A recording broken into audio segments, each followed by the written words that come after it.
प्यारे भाइयों बहनों, सादर सप्रेम नमस्ते। और सब कैसे हैं आप?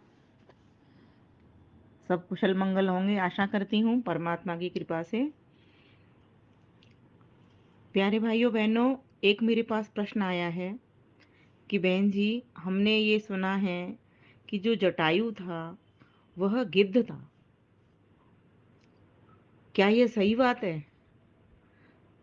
तो मेरा उत्तर यही होगा कि हम भी जब बचपन में छोटे थे तो हमने भी यह बात सुन रखी थी। क्योंकि किसी भी ग्रंथ को जब हम पढ़ते हैं तो हम वक्ता का अभिप्राय नहीं समझते और उसकी अलंकारिक और साहित्य भाषा नहीं समझते। इसलिए शायद ये भ्रांति हो जाया करती है। दूसरी बात, जो कथाकार हैं, सुनाने वाले हैं, बताने वाले हैं, वो उस तरीके से उसका प्रस्तुतिकरण नहीं करता है जिस तरह से कि सामान्य व्यक्ति उसको समझ सके। यह लोगों में हमेशा भ्रांति बनी रही है और आगे भी बनी ही रहेगी यदि इसका सही प्रकार हमने नहीं बताया तो। क्योंकि लोक में ऐसा प्रसिद्ध हो गया है कि जटायु वास्तव में एक गिद्ध था, परंतु यह बात सर्वथा असत्य है। क्योंकि जब पंचवटी की ओर अगस्त ऋषि से विदा लेकर के भगवान राम जा रहे हैं लक्ष्मण जी के साथ और सीता जी के साथ, तो वहां पर मुलाकात होती है जटायु से। जटायु से उनकी भेंट होती है। वहां पर एक आप श्लोक देखेंगे वाल्मीकि रामायण में, अथ पंचवटीम गच्छनंतरा रघुनंदन आसासाद महाकायम गृद्धम भीम पराक्रमम। महाकायम गृद्धम भीम पराक्रमम, इन दो शब्दों पर आप अगर ध्यान देंगे, इसमें लिखा गया है कि जब अथ पंचवटीम गच्छत अंतरा रघुनंदन, पंचवटी की ओर जाते हुए जब राम ने मार्ग में बहुत ही कैसे आससाद महाकायम, भीषण पराक्रम वाले और भीम पराक्रमम और विशालकाय, किसको? गृद्धम, गृद्धराज जटायु को देखा। अब लोगों ने क्या समझा, इस गृद्धराज का मतलब सिर्फ गिद्ध का ही, गिद्धों का ही राजा होता है, पक्षियों का ही राजा होता है। ठीक है। तम दृष्ट्वा तौ महाभागौ वनस्थम राम लक्ष्मणौ मेनाते राक्षसम पक्षिम ब्रुवाणो को भवानी थी। आप श्लोकों पर ध्यान दीजिए, वहां लिखा है महाभाग श्री राम और लक्ष्मण वनवासी, वनवासी पक्षियों के लिए इस तरह नहीं आता। उस जटायु को देखकर उसे राक्षसों के पक्ष का, ध्यान से समझना है, राक्षसों के पक्ष का समर्थन करने वाला राक्षस ही समझकर उससे पूछने लगे तुम कौन हो। क्यों? जटायु में आप देखोगे शब्द में ही, इस नाम में ही जटा सब जटा आ रहा है। जटा, जटा किसकी बड़ी होती है? जब कोई बड़ी उम्र का होता है, जब कोई बूढ़ा व्यक्ति होता है, जब कोई वानप्रस्थी अवस्था में होता है, कोई 70-75 वर्ष का होता है, बड़ी बड़ी जिसकी जटाएं हो जाती हैं, जटा को धारण करने वाला वो जटायु होता है। तो कहा गृद्धराज जटायु ने, अत्यंत जब उन्होंने पूछा कि तुम कौन हो, क्योंकि उनको लगा कि कोई एक राक्षस तो नहीं है ये, क्योंकि जब वन में विचरण कर रहे होते हैं तो उनको पग पग पर ध्यान से संभल संभल करके चलना है कि कौन राक्षस किस वेश में आ जाएगा। जैसे मारीच मृग बन करके आया, ठीक इसी प्रकार से उनको लग रहा है कि पता नहीं है कि कौन हो, क्या पता ये सज्जन व्यक्ति है या दुर्जन व्यक्ति है, कुछ पता नहीं किसी का। लेकिन फिर भी कुछ अनुमान किया, अनुमान करके उनको लगा, तो उन्होंने पूछा तुम कौन हो? तो उन्होंने उत्तर दिया, सतौ मधुरया वाचा सौम्यया प्रीणयन्निव उवाच वत्सम माम विद्धि वयस्यम पितुरात्मनः। तब गिद्धराज जटायु ने अत्यंत सौजन्य के साथ मधुर शब्दों में, मीठे बोलों में श्री राम को प्रसन्न करते हुए उत्तर दिया। क्या उत्तर दिया? हे वत्स, मुझे अपने पिता का मित्र जानो। बताओ, इसका मतलब राजा दशरथ के मित्र थे वो तो, ये तो स्पष्ट हो गया। तब श्री राम ने सतम पितृ सखम बुद्धवा, तब श्री राम ने उन्हें अपने पिता का मित्र जानकर पूज्या मास राघव, उनका सत्कार किया, उनको चरण वंदन किया। फिर उनसे उनका कुल और नाम पूछा। तब फिर उन्होंने क्या कहा है, उनको अपना कुल बताया है जटायु ने राम को। क्या कहा? रामस्य वचनम श्रुत्वा स्वकुलम जन्म चात्मनः आज चक्षे द्विश्रेष्ठो यथावत परिप्रेक्षत। श्री राम की बात सुनकर क्षत्रिय श्रेष्ठ जटायु ने अपना कुल, जन्म और नाम आदि यथावत बतलाया। क्या था उनका नाम? तो कहा जटायु इति माम विद्धि, मुझे जटायु कहते हैं, शेनी पुत्रम नरेंद्रम, और मैं शेनी का पुत्र हूं, मेरी माँ का नाम शेनी है। यदि आप चाहेंगे तो सोहम वास सहायस्ते भविष्यामि यदि इच्छसि, तो वनवास में मैं आपकी सहायता करूंगा। देखो अब और उनसे वो जानकारी भी ले रहे हैं, वो बता रहे हैं कि ये वन बहुत बड़ा दुर्गम है, इसमें शेर हैं, चीते हैं, भालू हैं, पशु हैं, राक्षस हैं, इसीलिए लक्ष्मण सहित आश्रम में कहीं तुम दूर चले जाओगे तब मैं सीता की रक्षा किया करूंगा, जब तुम राक्षसों को मारने कहीं जाओगे तब मैं सीता की रक्षा करूंगा। ये बात उन्होंने पहले बता दी है, सीता के हरण से पहले।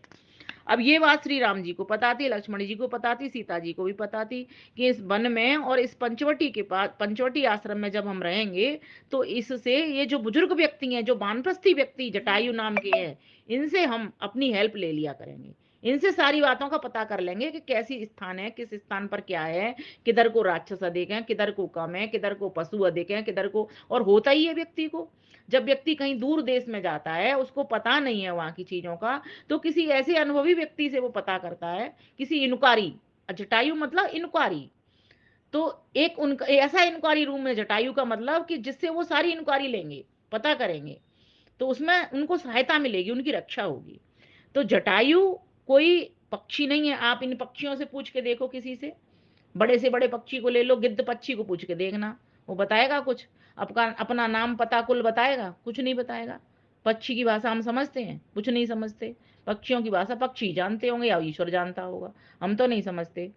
तो इसीलिए जटायु पक्षी नहीं था, एक वानप्रस्थी व्यक्ति था वो, और बुद्धिमान था, बलवान था, गिद्ध की तरह। जैसे गिद्ध भी कितना बलवान होता है ना? बड़े बड़े बाजों को देखो आप, गिद्धों को देखो, कितने बड़े बड़े बलवान होते हैं, भयंकर होते हैं। तो ठीक इसी प्रकार से उसको पक्षी इसीलिए कहा गया है। पक्षी होता है जैसे ज्ञान और कर्म, दो पंख जिसके हों, और उससे वो वानप्रस्थ की अवस्था में उड़ान भर रहा हो, और किसको पाने के लिए? ईश्वर को पाने के लिए उड़ान भर रहा हो, वो पक्षी कहलाता है। तो एक शब्द ते होत है बहुअर्थन को ज्ञान, श्लेषता सो कहते हैं भूषण सकल सुजान। कभी भूषण कहते हैं कि एक शब्द से अनेक अर्थों का महत्व निकलता है, अर्थात एक शब्द से अनेक अर्थ सिद्ध होते हैं। तो यहाँ पर जैसे महर्षि दयानंद सरस्वती ने सत्यार्थ प्रकाश में लिखा था ना, एक सेंधा की बात थी कि सेंधव ले आओ।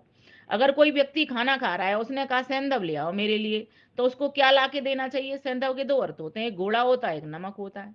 तो क्या देना चाहिए? नमक देना चाहिए, क्योंकि भोजन कर रहा है तो नमक की जरूरत पड़ेगी। और जब वो कहीं यात्रा पे जा रहा है तब कहता है सेंधव ले आओ, तो घोड़ा की जरूरत पड़ेगी। तो वक्ता का अभिप्राय हमको समझना चाहिए कि क्या वक्ता कह रहा है। लोग समझते ही नहीं है, शब्द ज्ञान है नहीं, भाषाओं का ज्ञान है नहीं। और सबसे बड़ी गलती सामान्य व्यक्ति की नहीं है, जो प्रस्तुतिकरण दे रहा है उस व्यक्ति ने कभी समझाने की कोशिश ही नहीं करी।